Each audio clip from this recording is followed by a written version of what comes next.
审阅文书签好了吧？莫忘了誊录一份，你自己的肚部也得留档。文书？什么文书？啊？不是，顾侍郎，我这生怕耽误了陛下的要事，赶着跑过来给你开库取账目，你这流程还没走，拿我寻开心？不敢。我这初来乍到，流程确实有些不熟悉，您多指点。哎呀，指点不敢当，要文书也不是独独为难你。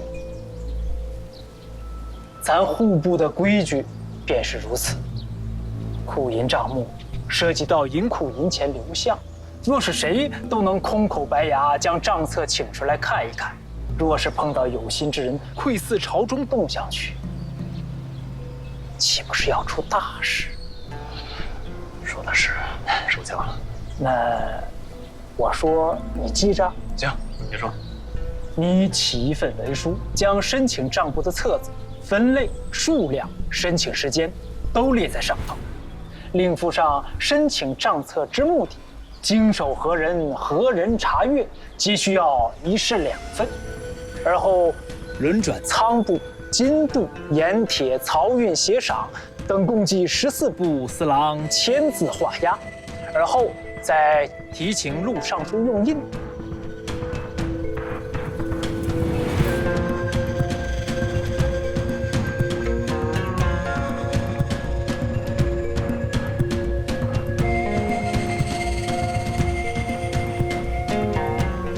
然后你再，顾侍郎，你听明白了吧？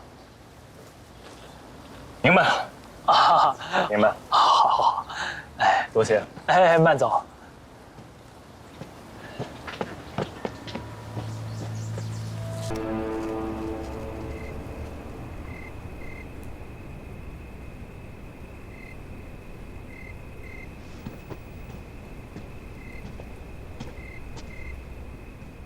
何人？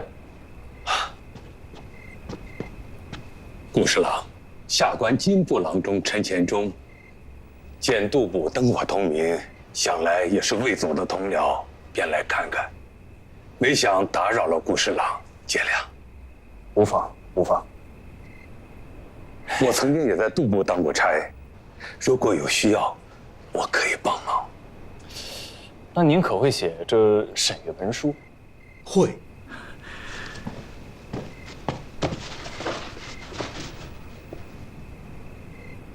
顾侍郎，这文书不用重写，仓部、杜部都没有问题。给金部漏记了的日子和轮转文书，得补一个证明，由金部审了，落了字、盖了印，方可继续轮转。不用重写，那怎么写？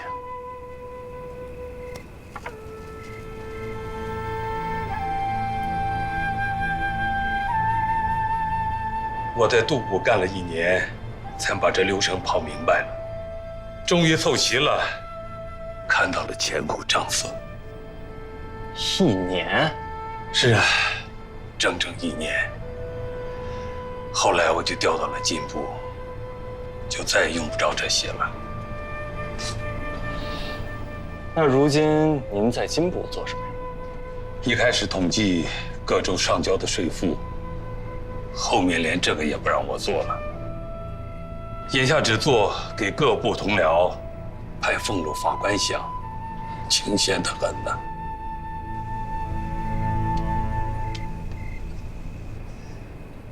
既然这么清闲，为何亥时还不回家？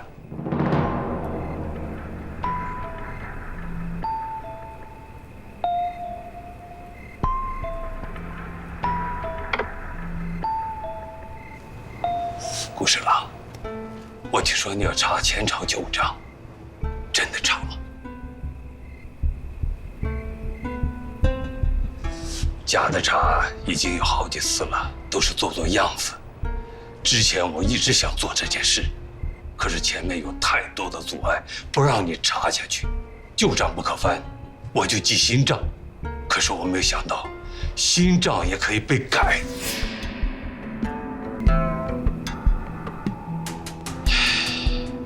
纵使顾侍郎有陛下支持，但一旦查账，势必得罪很多人，还不知道前面有多少阻碍。我人微言轻，没有什么能帮顾侍郎的，唯有戴老爷暗读所示，小心提醒，希望顾侍郎少走些弯路，少惹些麻烦。您入朝为官多少年了20多年了。那对朝中人事应该十分了解的。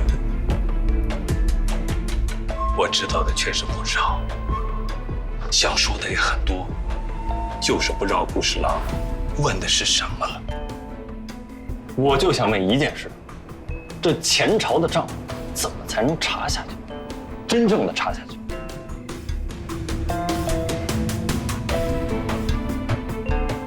既然是这个问题，我可以给顾侍郎3个名字。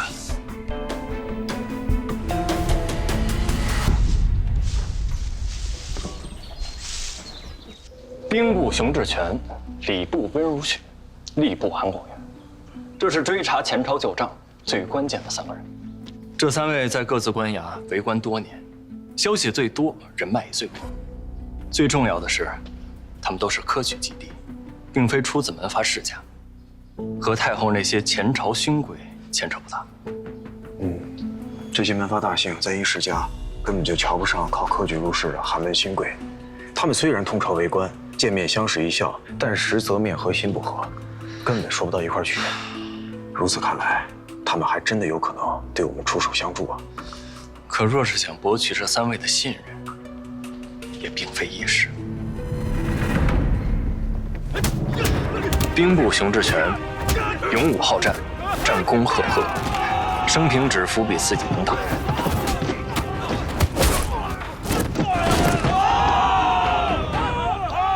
礼部温如雪，叶家的旁支叔祖，前朝著名的清流大儒。老爷子看不惯前朝的弊病，已告病多年。晚辈叶世安，拜见温老先生。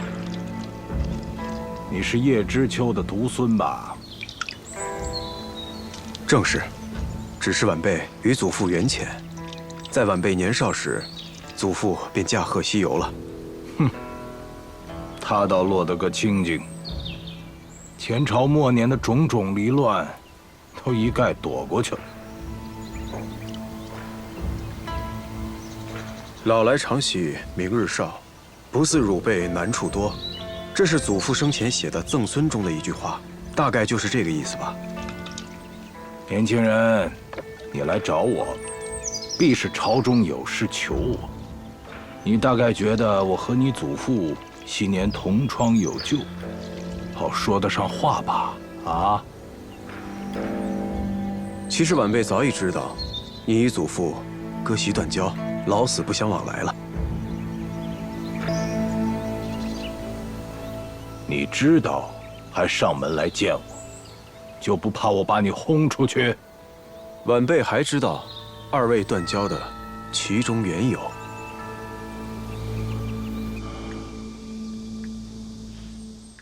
吏部韩广元，圆滑贪财，左右逢源，手里不知握了多少官员的把柄底细，却始终没人能摸透他的底细。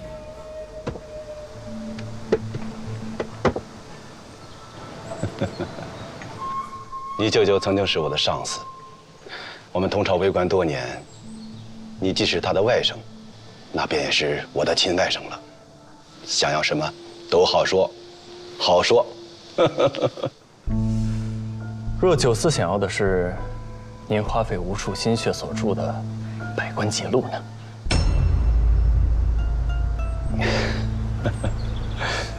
那可是好东西啊！你这些钱，怕是不够。那是自然。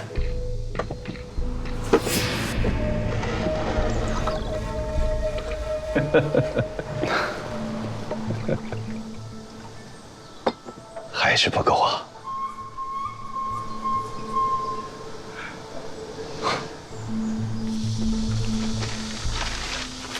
名震幽州乃至东都的花容胭脂布，日进斗金有了它，就相当于有了一棵摇钱树。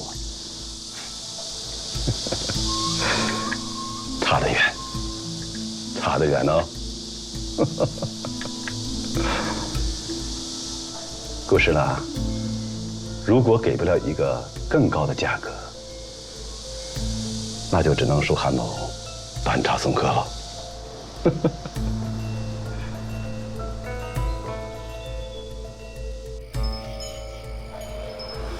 可这韩广元一身的滚刀肉，我是极尽利诱，他是有眼不见。这3个人，我已经给顾侍郎了。接下来顾侍郎要怎么做，能不能说服他们，那就是顾侍郎自己的事了。天色已晚，我先告辞了。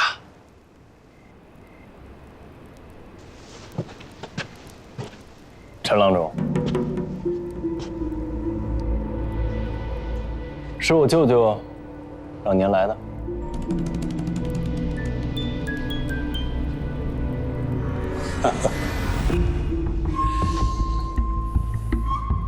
江尚书说了，若他的外甥连这么明显的手笔都分辨不出，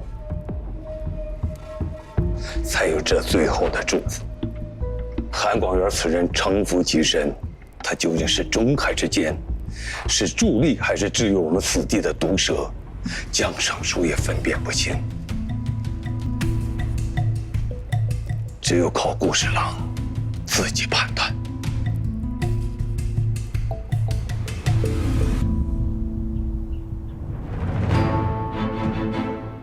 陛下，臣已盘完前朝账册，又根据吏部、礼部、兵部的账册，共对出1500万的缺口。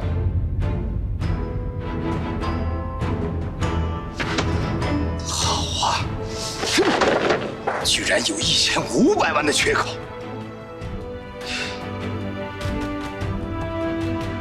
库银流失甚是惊人，吏部、礼部、兵部并户部联名上书，恳请陛下彻查到底。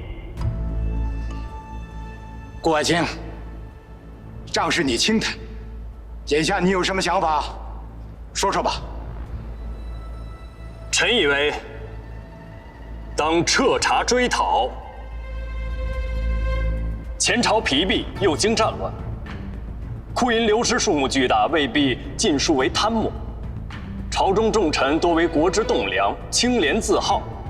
臣建议彻查库银，当清廉者嘉奖，贪墨者重罚，赏罚分明，以彰法纪。如此甚好。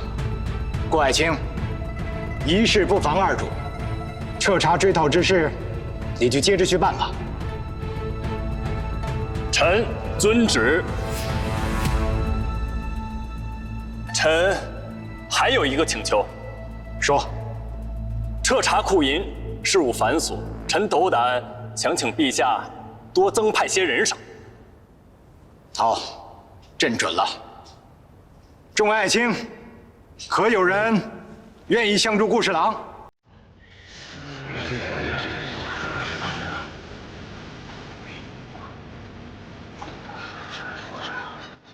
臣愿意，臣愿意。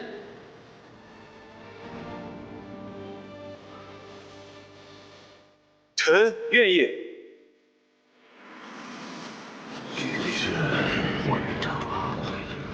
还有吗？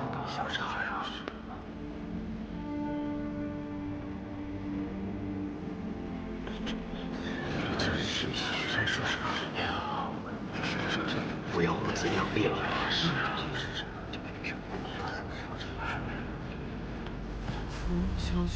臣愿意。要唱一句高歌，与君平手，情与漂泊，与君袅袅华夏相不可。小人大事，飞越生杀与我皆快意难捉。与君纵马。是长山河，与天无惧。真厉害！身手不错，师祖传人啊！哎呀，我没有师傅，没人教你。我自小东学一招，西偷一招，全是野路子。世上竟有这样的武学奇才！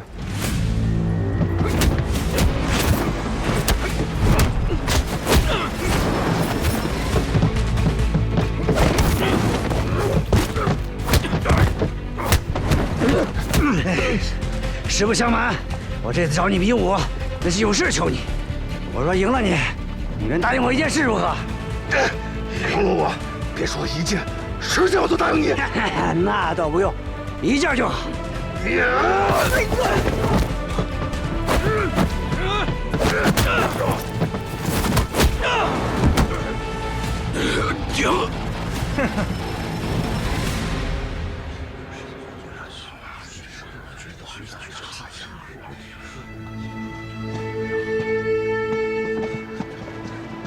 臣愿意。晚辈读了先生与祖父年轻时互赠的诗文，发现祖父呢不问朝堂，不问世事，一生只为治学；而先生则认为读书人应当入世经纬，心系天下。2个昔日好友却志向相左，那分道扬镳也在情理之中啊。陈年往事了。其实我和你祖父也没什么两样，我一心匡扶大荣，可是大荣最后还是亡了，而我如今不也一样的飘然世外，了却残生？不一样。先生可能隐居山中数年，有所不知。如今我们叶家呀，就只剩下我和一个妹妹了。我们叶家连同旁支，一共100余条人命，在大荣末年，扬州之乱之时，都被逆贼残杀殆尽了。当年祖父为了躲避朝堂黑暗，选择去江南避世治学，可谁成想，结局会如此惨烈呢？国家兴亡，没有人能够置身事外，所以晚辈以为，若是时光可以重来，祖父一定会选择跟先生站在一起，为天下的黎民百姓努力至最后一刻。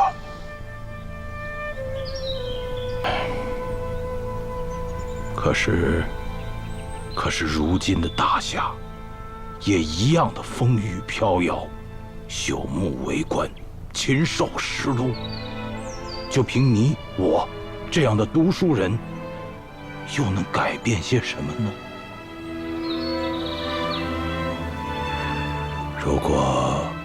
如果依旧是徒劳呢？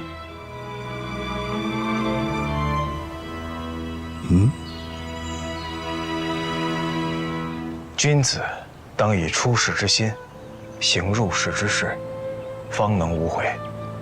这句话，是晚辈看到您在年轻时写的诗词里的一句话。也正是因为这句话，晚辈得以从黑暗中走了出来。而今日，晚辈想以这句话恳请前辈。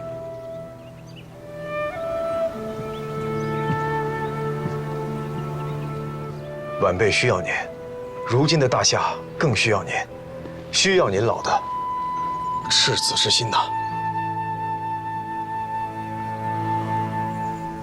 郎中，若九思初的架势，将库银彻查到底，天下海晏河清，吏治清明，这个价，您是否满意？